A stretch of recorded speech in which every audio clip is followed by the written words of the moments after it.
미국의 제47대 대통령으로 도널드 트럼프 전 대통령이 당선되면서 트럼프 행정부 2기 주요 정책 방향에 전 세계에 관심이 쏠리고 있습니다.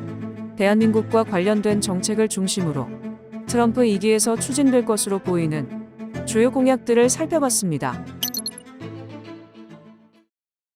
트럼프 집권 2기 한미 관계의 최대 난제는 주한미군 방위비 협상이 될 것으로 보입니다. 트럼프는 선거운동 내내 한국을 머니머신이라고 지칭하며 앞서 한국이 2026년 내기로 합의한 금액에서 9배 가까이 늘어난 연간 100억 달러를 받아야 한다고 주장하기도 했습니다.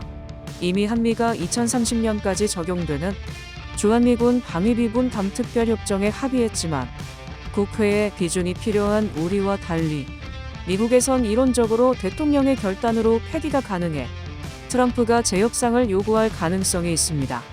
이 과정에서 트럼프가 주한미군의 감축이나 철수까지 거론하며 압박할 수 있다는 관측도 있습니다.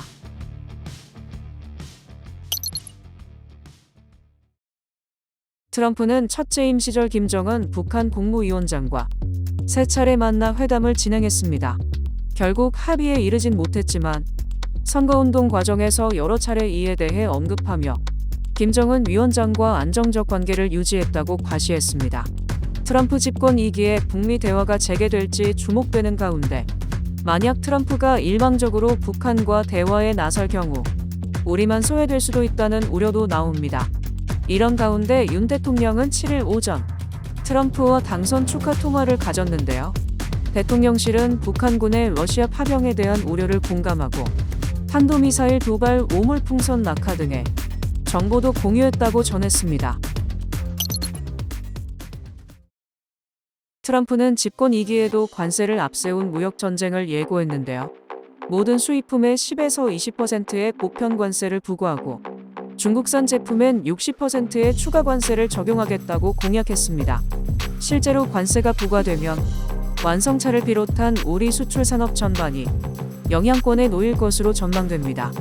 또한 트럼프는 삼성전자와 SK하이닉스가 보조금 지급 대상에 포함된 반도체 지원법과 K배터리 기업들이 혜택을 받는 첨단 제조세의 공제 등 바이든 정부에서 시행된 지원 정책을 비판하며 폐기할 수도 있다는 취지의 주장을 했는데요.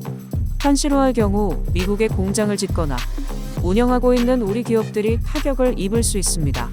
다만 트럼프는 7일 오전 윤석열 대통령과의 통화에서 미국의 조선업이 한국의 도움과 협력이 필요하다고 말해 관련 업계에선 기대감이 커지고 있습니다.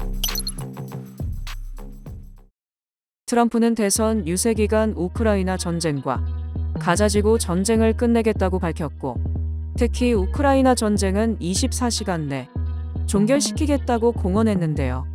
구체적인 방법을 제시하진 않았지만 우크라이나에 대해선 지원을 줄임으로써 휴전 협상에 나설 것을 압박하고 가자지구 전쟁에 대해선 베냐민 네타냐후 이스라엘 정부의 강경 정책을 지지하는 두 갈래 방향의 정책을 펼칠 것이라 전망이 나오고 있습니다.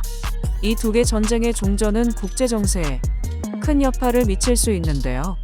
우리나라 입장에선 북한군이 파병된 우크라이나 전쟁의 신속 종전이 이뤄질지 이 과정에서 미국과 북한 간 대화가 있을지도 관심사입니다. 이외에도 트럼프는 특정 국가에서의 입국 제한, 대대적인 불법 이민자 추방 등 집권 1기보다 더 강화된 이민 정책을 예고했고 법인세 인하 등 감세 정책도 더욱 드라이브를 걸 것으로 보이는데요. 이번 미국 대선과 함께 치러진 선거 결과 공화당이 상하원을 모두 장악하는 이른바 레드 웨이브가 현실화하면서 트럼프가 주요 공약을 실현하는데 더욱 추진력이 실리게 됐습니다.